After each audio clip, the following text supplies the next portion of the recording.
یہ لکھنؤ ہے، تہذیب، شائستگی اور شاعری کا شہر۔ انہی گلیوں میں ایک سایہ چلتا تھا، خاموش، نفیس اور دل میں ہزاروں اشعار کے طوفان لیے۔ عادل لکھنوی۔ زمانہ ترقی کر رہا تھا، مگر کچھ لوگ اب بھی لفظوں میں سانس لیتے تھے۔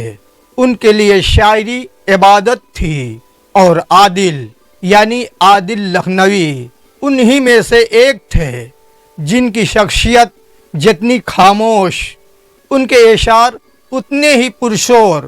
عادل لکھنوی کا اصل نام سید محسن علی تھا۔ ان کا تعلق ایک علمی اور سادہ گھرانے سے تھا۔ والد ایک مدرسے میں درس دیتے تھے اور والدہ قرآن کی معلمہ تھیں۔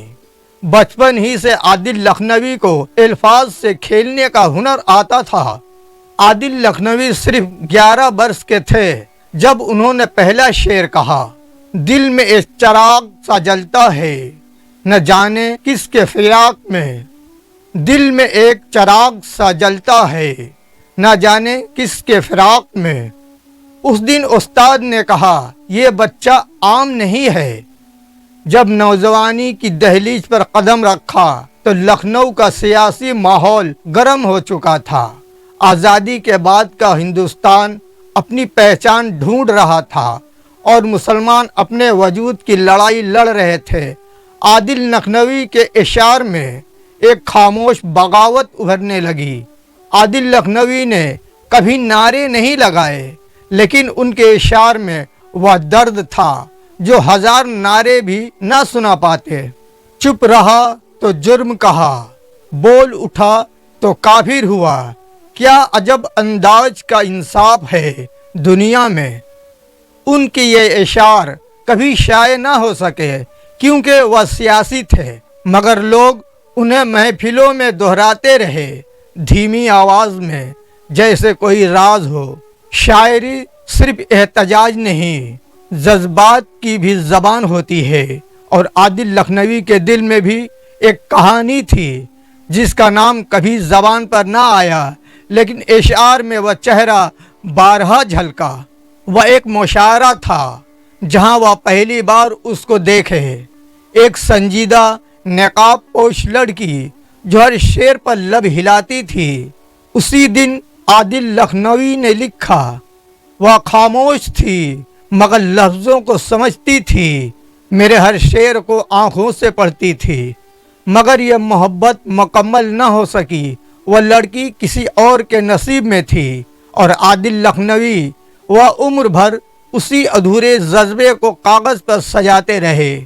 عادل لکھنوی نے سینکڑوں مشاعرے پڑھے، مگر نہ کبھی شہرت کی تمنا کی، نہ مقام کی۔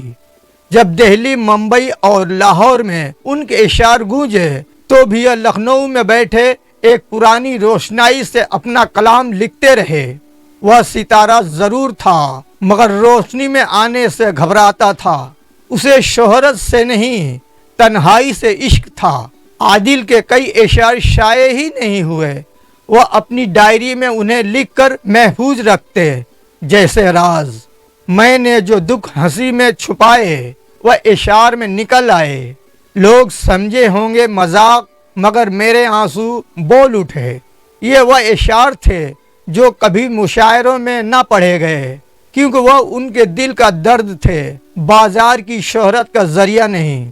عادل لکھنوی کے آخری دن خاموشی میں گزرے، نہ کوئی بڑا اعزاز، نہ سرکاری تمغہ، صرف چند پرانے دوست، ایک ویران کمرہ اور ایک ڈائری۔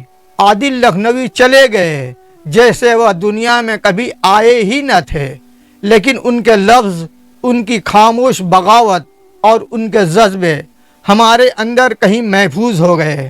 عادل لکھنوی وہ نام نہیں جو کتابوں کے سرے ورق پر چھپتا ہے، وہ درد ہے جو پرانی شاعری کی سانسوں میں بستا ہے۔